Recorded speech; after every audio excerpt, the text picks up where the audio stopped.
Tambayar kuma yake cewa wayar shi ce take maƙalewa idan yana amfani da ita sai ya ga tana yin nauyi, ma'ana tana yin lantar.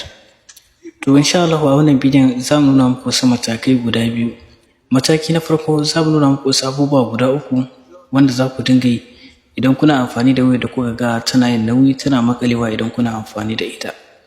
Mataki na biyu kuma shine za mu nuna muku wani settings mai matuƙar amfani wanda ya kamata idan za ka siyi waya ka duba wannan gurin ka bincika domin kaucewa waya wanda take da za ta dinga yi maka nauyi, za ta dinga yi maka lantar idan kana amfani da ita. Mataki na farko shine idan kana amfani da wayar da kaga kan misali wasu lokutan tana lantar, tana kamewa da dai sauransu, so ka dinga duba wannan group. Kun gane shi, idan ka danna shi nan za ta nuno maka duk wasu application da kake amfani da su ko kuma wanda kai amfani da su, to ka dinga goge su haka kamar yadda kuke gani. Ka dinga goge su, ka dinga barin gurin ba komai. Mataki na biyu kuma shine kun ga wannan gurin, wannan abun wanda na bincika kusan in ce wayoyi da dama na ga suna zauwa da shi. Idan ka danna shi zaka ga kamar yayi maka haka kamar yadda kuke gani.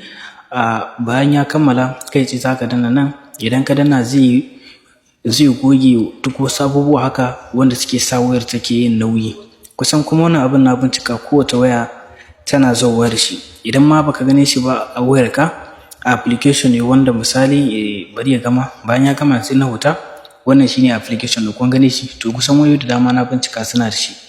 Sai kuma mataki na uku, idan kana yawan game a wayar ko kana yawan WhatsApp, duk dai wani application da ka san ka cika amfani da shi, to ka zo daidai kan inda application din yake sai ka danne shi kamar yadda kuke gani, zai nuno maka nan sai ka danna wannan gurin. Idan ka danna zai kawo ka settings, ma'ana parameter, to sai ka shiga wannan gurin. Bayan kun shiga nan kamar ku gani sai ka danna wannan gurin. Kun gani?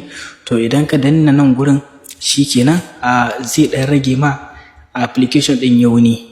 Domin wani abu da mutane ba sani ba, yawanci application din da ka cika amfani da shi yakan ƙara nauyi akan wayarka, wanda kuma yawan wasu bidiyoyi ko fotuna ko kuma kaya su ma waya yawa shine ke sa waya ta dinga nauyi, musamman idan wayar ƙarama ce.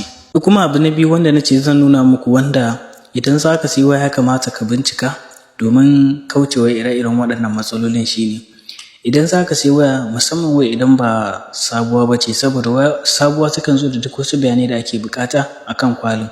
To amma waya idan ba sabuwa ba ce za ka ga cewa duk wasu bayanai da kake buƙata akan ta sai dai ka shiga cikin parameter ka bincika.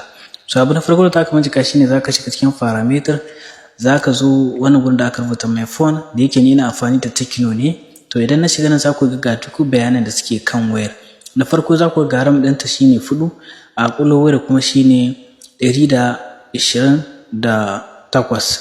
To abu dai mai matuƙar amfani akan waya ko ma wace irin waya ce shine RAM. Domin waya idan RAM ɗinta ya kai 4, 5, 6 sama da haka, to gaskiya wayar ba za ta ringa baka matsala ba, har ma ka ga cewa tana kamewa da dai sauransu. To amma yawanci wayoyin da suke da RAM guda ɗaya ko guda biyu, to yawanci a jikinsu ne akan samu ire-iren waɗannan matsalolin. Domin ƙwallonsu ma ba ta da girma, wasu sai dai ka ga ƙwallonsu 30 ce ko kuma 16 kamar 16 kenan.